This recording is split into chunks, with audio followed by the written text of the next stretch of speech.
जय हिंद दोस्तों।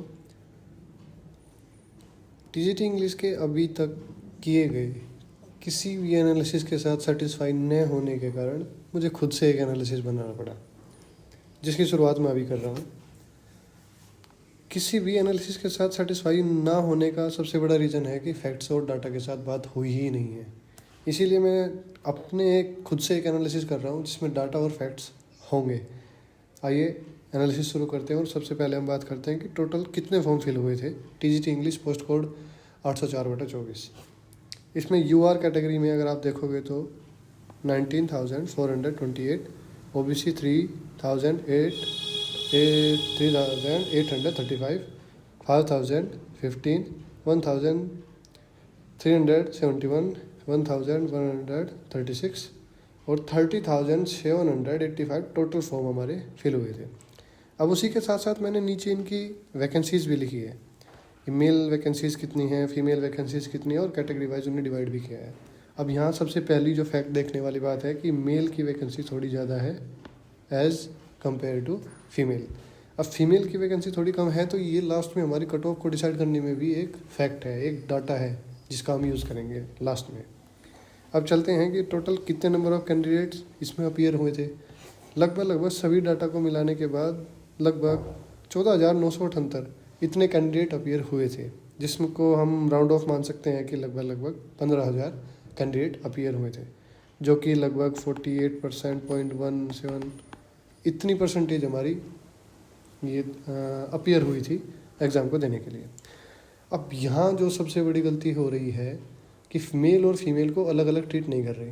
पहली बार तो क्या था कि मेल की शिफ्ट अलग थी और फीमेल की शिफ्ट अलग थी, जिसका हमें एग्जैक्ट डाटा भी मिला था कि मेल में इतनों ने एग्ज़ाम दिया था और फीमेल में इतने कैंडिडेट ने एग्ज़ाम दिया था। लेकिन अब की बार क्योंकि दोनों मेल और फीमेल एक ही साथ एक शिफ्ट में एग्ज़ाम दे रहे हैं, तो ये डाटा हम एग्जैक्ट तो नहीं निकाल सकते कि मेल कितने कैंडिडेट थे और फीमेल कितने, लेकिन हम ये ज़रूर निकाल सकते हैं लास्ट ईयर डाटा के अकॉर्डिंग कि कितने मेल कैंडिडेट एग्ज़ाम में बैठे थे और लास्ट ईयर अब की बार कितने बैठे हैं। तो अगर मैं लास्ट ईयर डाटा को देखूं तो हम इसको दो कैटेगरी में डिवाइड कर सकते हैं, फीमेल और दूसरा मेल। अगर लास्ट ईयर के अकॉर्डिंग मैं देखूं तो लगभग 1,900 के करीब हमारी फीमेल कैंडिडेट थी और लगभग 3,880 के करीब हमारे मेल कैंडिडेट थे। अगर आप इसी रेशियो को थोड़ा मेंटेन करते हो और थोड़ा बढ़ाते हुए अभी की जो कैंडिडेट अपीयर हुए हैं एग्ज़ाम में उसके अकॉर्डिंग इसे डिवाइड करें तो लगभग 11,000 कैंडिडेट जो होंगी लड़कियां होंगी और 4,000 अगर मेल में थोड़ा कंपटीशन बढ़ा है तो इसे हम अप्रोक्स मान सकते हैं कि ये इतने कैंडिडेट मेल के और फीमेल के अलग अलग अपीयर होंगे। ये एक फैक्ट था जिस पे सिलेक्शन क्राइटेरिया और कट ऑफ तीनों चीज़ डिपेंड करेगी कि हमारी कट ऑफ क्या हो सकती है और सिलेक्शन किस नंबर पे हो सकता है। पहली बात, अब यहाँ से हमें एक आइडिया हो गया कि लड़कियों के कैंडिडेट जो गर्ल्स के कैंडिडेट थे वो थोड़े ज़्यादा थे, वो कि जैसा कि आपने एग्ज़ाम हॉल में भी देखा होगा कि कितने मेल एग्ज़ाम देने आए थे और कितनी फीमेल।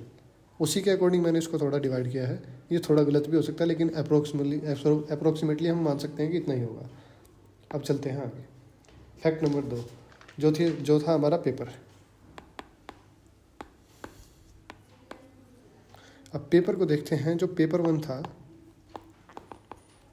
वो इजी था, इजी टू मॉडरेट था। मॉडरेट वो सिर्फ मैथ्स के लिए और जीके के लिए हो सकता है, बाकी इंग्लिश, रीजनिंग और हिंदी अगर कोई अच्छी तैयारी कर रहा है तो उनमें अच्छे नंबर लेके आ सकता है। उसी के अकॉर्डिंग हम इनमें डिसाइड करके देखते हैं कि एक एवरेज और एक ब्रिलियंट बच्चा उसमें कितने अच्छे से नंबर लेके आ सकता है। शुरू करते हैं रीजनिंग के साथ। रीजनिंग में 16 से लेके 18 क्वेश्चन डुएबल थे, जिसमें हम एवरेज मान सकते हैं कि 16 क्वेश्चन आप ठीक कर सकते हो, 16 नंबर लेके आ सकते हो। और ये क्वेश्चन अगर आपने सिली मिस्टेक नहीं की ज़्यादा तो इतने नंबर आप लेके आ सकते हो। दूसरा है जीके में आप 6 से 8 क्वेश्चन ही डुएबल कर सकते थे, जिसमें से आप एवरेज 7 नंबर ही कलेक्ट कर पाओगे, जैसा कि जीके का नेचर था। दूसरा फिर आ गया मैथ में डुएबल क्वेश्चन थे 12 से 15, और ये भी तब जबकि आपका बैकग्राउंड एसएससी से हो।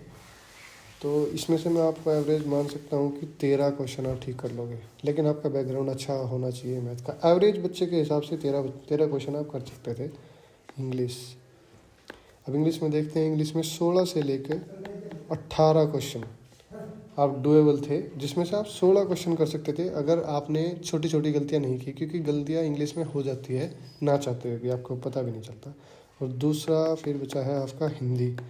हिंदी बहुत ही ईजी थी, बहुत ज़्यादा ईजी थी, जिसमें आप 17 से 19 क्वेश्चन आप इजीली कर सकते थे। मैं इसका एवरेज 17 मानता हूँ और लगभग ये 79 एवरेज हमारा निकल के आता है। लेकिन ये फिर भी मैं मानता हूँ कि एक अच्छा बच्चा या ब्रिलियंट की साइड में जो बच्चा है वो लेके आता है, तो इसको मैं ऑन एन एवरेज मान सकता हूँ कि 60 to 65 ये एक एवरेज स्कोर है, जो कि शिफ्ट पेपर 1 में लेके आया जा सकता है। अब चलते हैं पेपर नंबर 2 पे। पेपर 2 जो कि आपका सब्जेक्ट पेपर था, इसमें 2 ही चीज़ थी बस, लिटरेचर और पेडोलॉजी।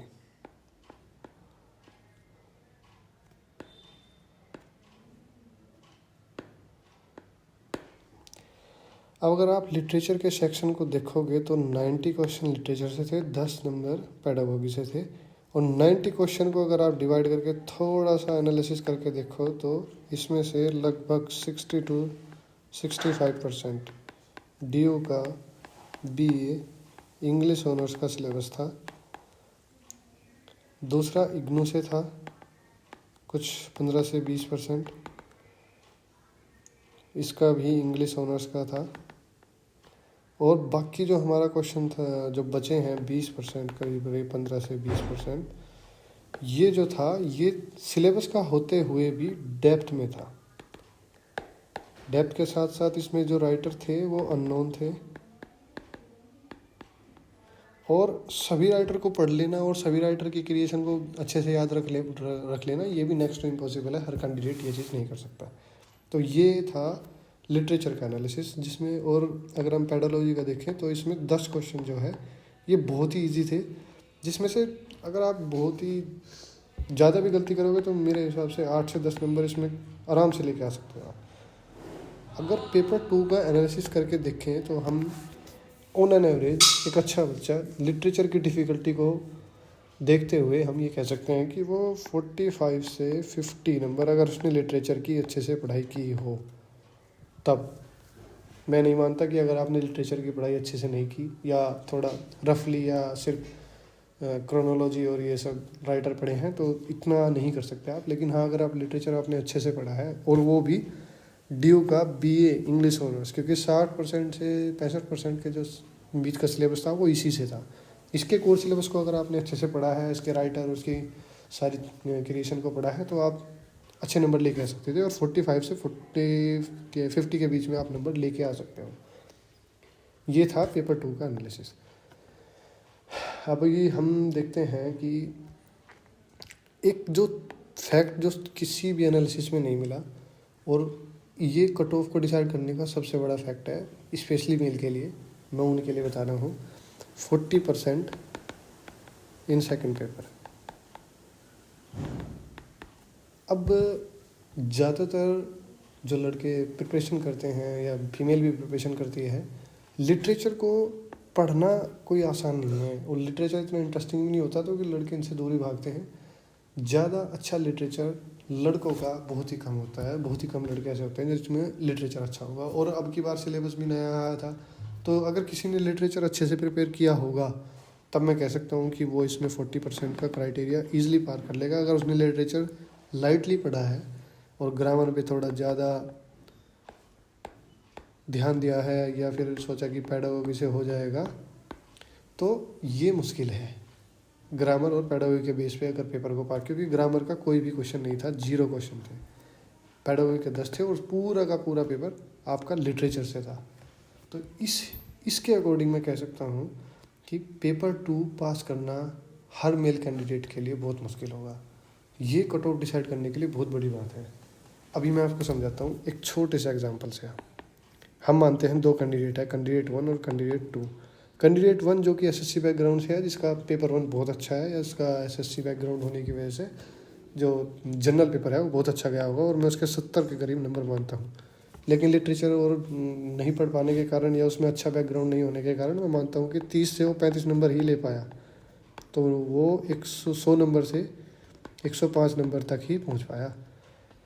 अब हम दूसरा बच्चा देखते हैं जो कि जनरल पेपर में एवरेज है, लेकिन उसने लिटरेचर में मेहनत की और 40 नंबर के करीब वो लेके आया, 40 से 45 नंबर। तो कट ऑफ पहुँच गई हमारी 105। ये अगर देखोगे तो दोनों बच्चों के सेम नंबर है। होना तो ये चाहिए कि दोनों बच्चे अगर सेम नंबर पे है तो सिलेक्शन जिसके ज़्यादा हो वो हो गया। लेकिन आप यहाँ देखोगे कि इस बच्चे का सिलेक्शन थोड़ा मुश्किल है, क्योंकि इस बच्चे के पास सेकंड पेपर में 40% क्राइटेरिया पार नहीं हुआ, नंबर 105 तक पहुँचने के बावजूद भी।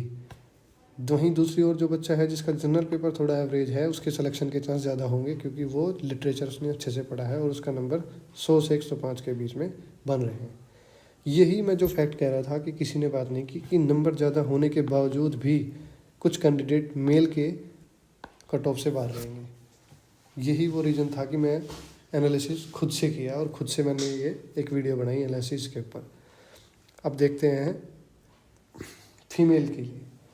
फीमेल के लिए मैंने शुरुआत में ही आपसे कहा था कि इनकी वैकेंसी थोड़ी सी कम भी है, और सेकंड इनकी मैंने बताया था कि इनके 2 फैक्टर हो गए कि एक तो इनकी वैकेंसी थोड़ी कम हो गई, नंबर 1 फैक्टर। नंबर 2 फैक्टर ये है कि इनके कैंडिडेट्स ज़्यादा है, और ज़्यादा कैंडिडेट्स कम पोस्ट के लिए फाइट करेंगे तो ये डेफिनेट है कि आपकी कट ऑफ थोड़ी हाई जाएगी।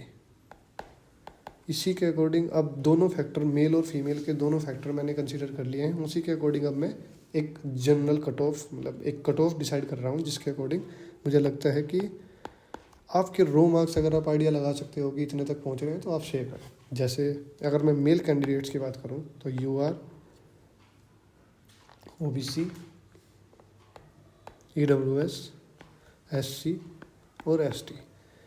देखो हाँ, मेल में मेरे हिसाब से 102, OBC में 100, EWS में 99, SC में 90, ST में थोड़ा कम जाएगा, 85 से मैं इसको 87 तक ही काउंट करूँगा।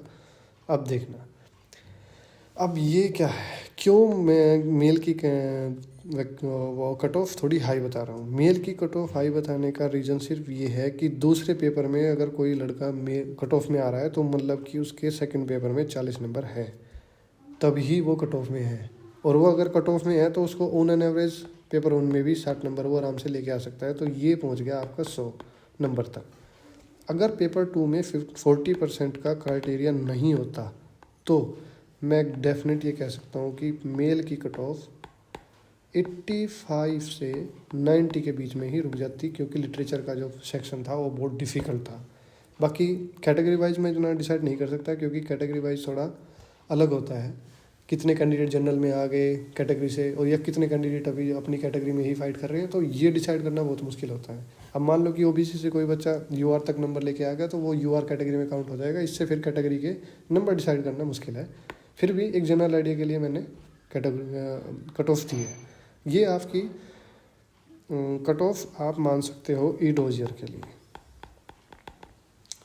बाकी अगर आप फाइनल के लिए बोलोगे तो करीब करीब 4 या 5 नंबर आप मान के चल सकते हो कि इसमें बढ़ सकते हैं मुश्किल से। मेल्स में तो मैं मेल में कहता हूँ कि मैं बिल्कुल भी नहीं बढ़ेंगे। मुझे लग रहा है कि जो आपकी ई डोजियर कट ऑफ होगी मुश्किल से उसमें 1 नंबर बढ़ गया तो बढ़ गया है, 2 नंबर, वरना मेल की जो ई डोजियर कट ऑफ होगी वही फाइनल कट ऑफ होगी, ये मुझे लगता है। क्योंकि इसका एक रीज़न ये है कि कैंडिडेट्स ही नहीं मिल पाएंगे इतने, क्योंकि 40% क्राइटेरिया लिटरेचर में पार करना लड़कों के लिए इजी नहीं होगा। ये मैं अभी से बता रहा हूँ। बाकी जब ई डोजियर कट ऑफ आएगी मैं तो बाद में बात करेंगे इस बारे में दोबारा। फीमेल कट ऑफ के लिए भी हम बात कर सकते हैं। जैसे फीमेल कट ऑफ में भी अगर मैं कैटेगरी वाइज लिख दूँ तो UR, OBC, EWS, SC और ST। मैंने फीमेल कट ऑफ को हाई जाने के 2 फैक्ट बताए थे जो इसमें बहुत बड़ा गेम चेंजर है। सबसे बड़ा तो ये था कि इनके कैंडिडेट ज़्यादा कैंडिडेट ने अप्लाई किया और उनकी वैकेंसी हल्की सी कम है। तो ये कट ऑफ को डिसाइड करते हुए 114 इसकी मैं ई डोजियर कट ऑफ मानता हूँ। 111 OBC, 110 EWS, 105 और 101, ये आपकी ST की कट ऑफ हो सकती है। +-3 आप इसमें कर सकते हैं, सेम एज मेल में भी आप +-3 कर सकते हैं, यहीं तक आपकी कट ऑफ रहेगी। और फीमेल की भी वही 4 से 5 नंबर अगर आप फाइनल कट ऑफ मानते हो तो ये रहेगी। इसमें से 4 या 5 नंबर आप बढ़ा सकते हो फाइनल कट ऑफ के लिए। ई-डोजर कट ऑफ ये ही रहेगी आपकी, क्योंकि ये फैक्ट के साथ कही गई बातें हैं, इसमें कोई ऐसी बात नहीं है जो अपनी तरफ से जोड़ी गई है। अब यहाँ तक की जो मैंने एनालिसिस करके देखा है, अगर आपको लगता है कि इस एनालिसिस में बहुत कमियां हैं या डाटा में कुछ गलतियां हैं, तो आप प्लीज़ कमेंट कीजिए और कमेंट करके बताइए, अपने सजेशन दीजिए अपने, ताकि इसकी कट ऑफ डिसाइड करने के लिए और बेटर तरीके से इस पर एनालिसिस किया जा सके। बाकी जितना मेरे पास डाटा था उसमें से मैंने बेस्ट यूज़ करते हुए आपको अपने हिसाब से एनालिसिस दिया है। बाकी थैंक यू वीडियो को पूरा देखने के लिए, धन्यवाद।